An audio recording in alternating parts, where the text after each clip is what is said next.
प्रीत शिरा धारानी से लगाऊंगी, झोंपड़ी बरसाना जंगल बनाऊंगी। प्रीत शिरा धारानी से लगाऊंगी, झोंपड़ी बरसाना जंगल बनाऊंगी।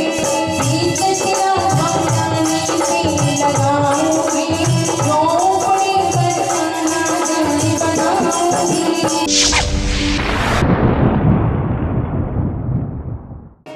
परम मंगल में प्रार्थना खीरेश्वर कड़े पिता धारी प्रभु श्री बाल कृष्ण लाल के चरणों में कोटि कोटि दंडवत प्रणाम करते हुए एवं साक्षात विराजमान अज्वाला मैया के चरणों में कोटि कोटि दंडवत प्रणाम करते हुए समस्त स्थान देवता इष्ट देवता क्षेत्र देवता समस्त देवी देवताओं के चरणों में कोटि कोटि दंडवत प्रणाम करते हुए तत्पश्चात मंचासीन में स्वामी जी और के चरणों में कोटि कोटि दंडवत प्रणाम करते हुए इस प्रांगण में जितने भी ठाकुर जी के लाडले भक्त विराजमान हैं उनके हृदय में विराजमान मेरी वीर माधव सरकार के स्वरूप को कोटि कोटि दंडवत प्रणाम और संग में आप सभी को एक तरफ से जय श्री राधे।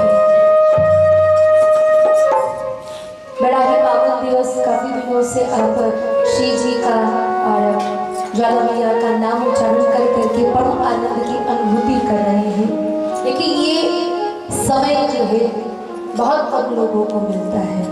यहाँ तो केवल वही आते हैं जिसको मेरे ठाकुर जी बुलाते हैं, केवल वही आते हैं जिन पर मेरे लाडली जी की श्री जी की अपार कृपा होती, वही केवल सत्संग में आते हैं।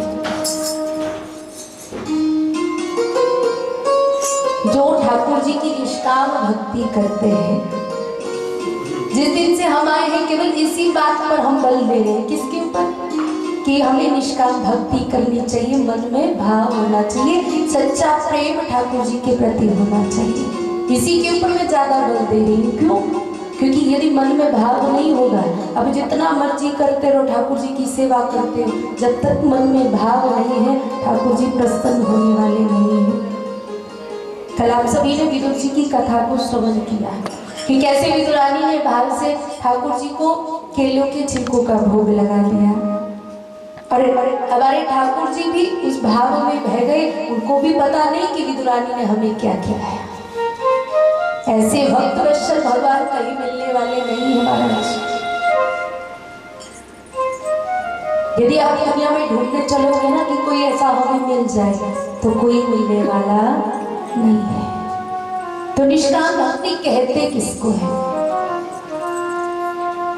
हम भक्ति तो सब करते हैं, लेकिन कैसी भक्ति करते हैं? भक्ति भी दो तरह की होती है महाराज, एक सकाम भक्ति और दूसरी होती है निष्काम भक्ति। सकाम भक्ति उसको बोलते हैं जिसमें हम भक्ति तो करते हैं, लेकिन उसमें भी कोई ना कोई कामना जुड़ी रहती है कि हमारा ये काम हो जाए तो हम ये करेंगे। होता है ना जी, हम कहते हैं हमारा ये काम हो जाए तो हम रोज मंदिर जाया करेंगे। तो महाराज वो होगी सकाम भक्ति जिसमें कामना है। और निष्काम भक्ति किसको बोलते हैं? जिसमें कोई भी भक्त के मन में कामना नहीं होती, वो तो निष्काम रूप से समर्पित हो चुका है, उसको बोलते हैं निष्काम भक्ति। एक बड़ी सुंदर कथा आती है भक्तमाल में। उड़ीसा प्रांत में एक ठाकुर जी का भक्त रहता था, बालक था, और वो था नीच जाति का था।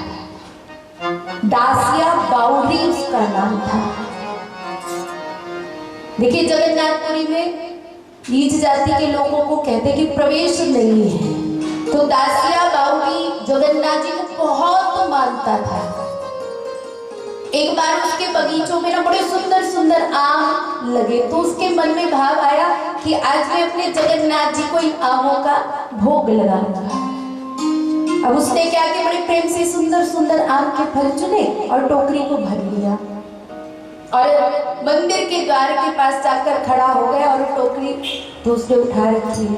अब वहां पर बड़े भक्तों की भीड़ लग गई कि दासिया बाउरी आज फल लेकर गया, देखो आज पुजारी जी इसका भोग लगाते कि नहीं लगाते हैं। दासिया बावड़ी दरवाजे पर खड़ा है और वहीं पर उसने अपनी उस आमों की टोकरी को रख दिया। अब वहां से पुजारी जी भीतर जाने लगे तो निवेदन कर रहे हैं, पुजारी जी आज मैं अपने बगीचे से ताजे ताजे सुंदर सुंदर आम लेकर आया हूँ, तो आप जगन्नाथ जी को इसका भोग लगा दें। तो उस पुजारी ने कहा, धत तेरे की, तेरे को भीतर लेकर जाऊं मैं? तेरे को क्या, तेरे आमों को भी भीतर ना लेकर जाऊंगा, ठाकुर जी इसका भोग नहीं पाएंगे। अब डांट दिया। दासिया बावड़ी बेचारा उदास होकर खड़ा, लेकिन मन में भाव है कि मैं अपने ठाकुर जी के लिए भोग के लिए फल लेकर आया हूँ, तो पक्की बात है कि वो पावेंगे। अब आंखें बंद कर ली, टोकरी में से आम का ऐसे फल उठा रहे हैं और ठाकुर जी से कह रहे हैं, ठाकुर जी अब इसका भोग लगाएं। जैसे ही वो फल छोड़ा तो सारे देख रहे कि देखो अब क्या होता है। अब जैसे वो फल छोड़ा, ना तो वो नीचे गिरा, ना तो वो मध्य में है, वो वहीं के बीच ही बीच में अंतर ध्यान होता जा रहा है। देखते देखते दासिया बावड़ी की सारी टोकरी खाली हो गई, एक भी आम नहीं है। अब सब सोच रहे हैं ये आम गए तो गए कहाँ? कहीं ये दासी बावड़ी जो है कोई जादूगर तो नहीं है। अब महाराज इसके पश्चात वो अपने घर गया। जब सुबह जो है श्री जगन्नाथ जी के कपाट खोले गए, दर्शन खोले गए, तो पुजारी जी भीतर गए। अब श्री ठाकुर जी को वस्त्रों को बदलना था, तो वस्त्र बदलने के लिए जैसे ही श्री ठाकुर जी के पीछे गए, आपको जानकर आश्चर्य होगा, जो दासिया बावड़ी के द्वारा जो आम लाए गए थे ना जी, उसकी सारी की सारी गुठलियां ठाकुर जी के श्री विग्रह के पीछे पड़ी हुई।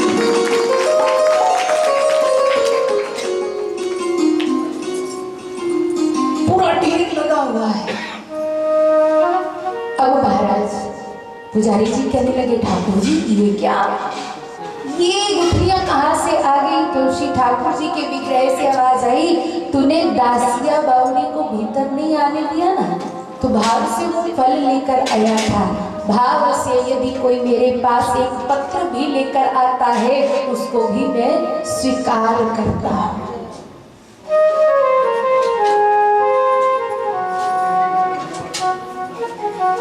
श्री ठाकुर जी कभी भी अपने भक्त का अनादर नहीं होने देते हैं, बल्कि वो तो अपने भक्त के मान को बढ़ाते हैं। ऐसे एक माघवेंद्रपुरी जी महाराज हुए हैं, ईश्वरपुरी जी के गुरु। रेणुका में गोपीनाथ मंदिर पड़ता है। भाव से बोलो हरे कृष्णा, जरा जोर से बोलो हरे कृष्णा। रेणुका में गोपीनाथ जी मंदिर पड़ता है, तो वहां पर वो निवास करते हैं। तो वहां पर श्री ठाकुर जी को खीर का भोग लगाया जाता है। एक दिन माधवेंद्रपुरी के मन में आया कि गोपीनाथ जी को रोज खीर का भोग लगता है। ध्यान देना, ऐसी कथा आपको कोई नहीं सुनाएगा।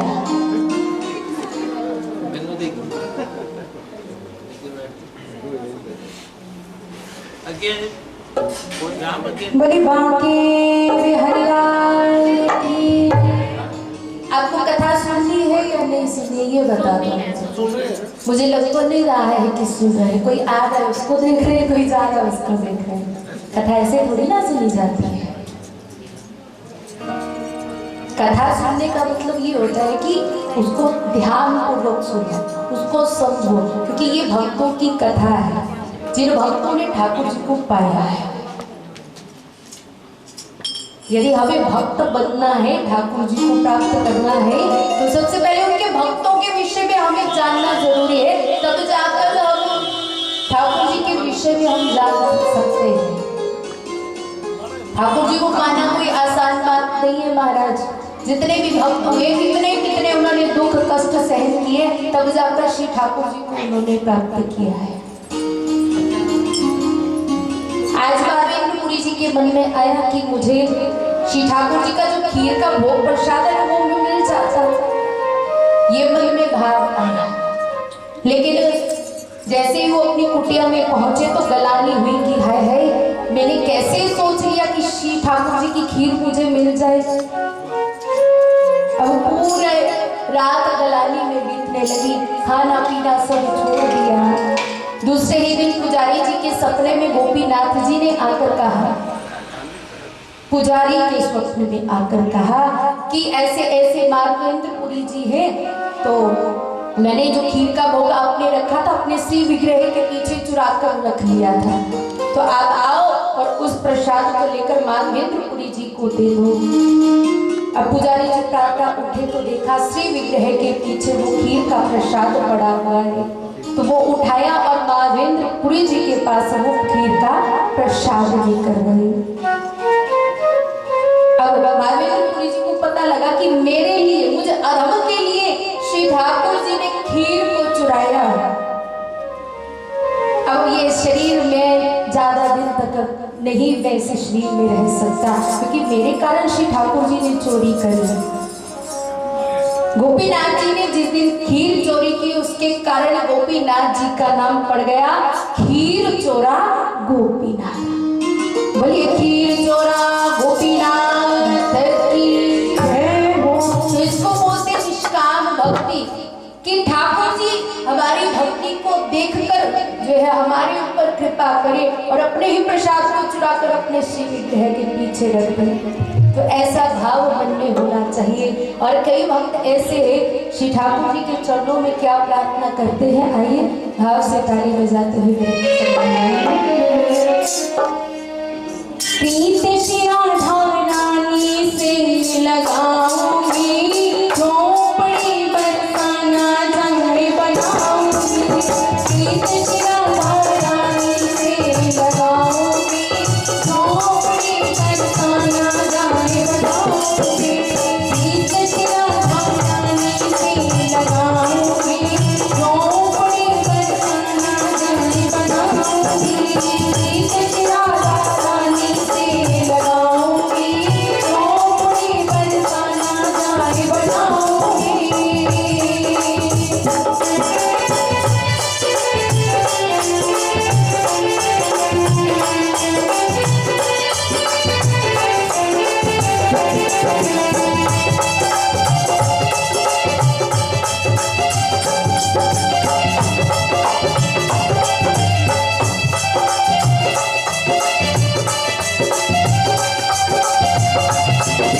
सब देख लिया है तमाशा, झूठी जीवन की आशा।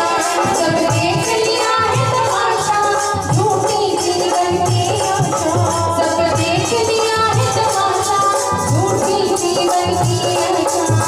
देख लिया है तमाशा, झूठी जीवन की आशा। सब नातों की कुंडली अब तो पाऊंगी, झोंपड़ी बरसाना जंगल बनाऊंगी। नातों की कुंडली अब तो पाऊंगी, झोंपड़ी बरसाना जंगल बनाऊंगी। खीर राधा रानी से लगाऊंगी, झोंपड़ी बरसाना जंगल बनाऊंगी। खीर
भक्तों के मन में भी भाव होता है कि हमारी भी एक छोटी सी कुटिया श्री वृंदावन धाम में हो, श्री बरसाना धाम में हो। लेकिन जिसके मन में निष्काम भक्ति होती है, सच्चा प्रेम होता है, श्री ठाकुर जी उनके भाव को जो है अवश्य पूर्ण करते हैं।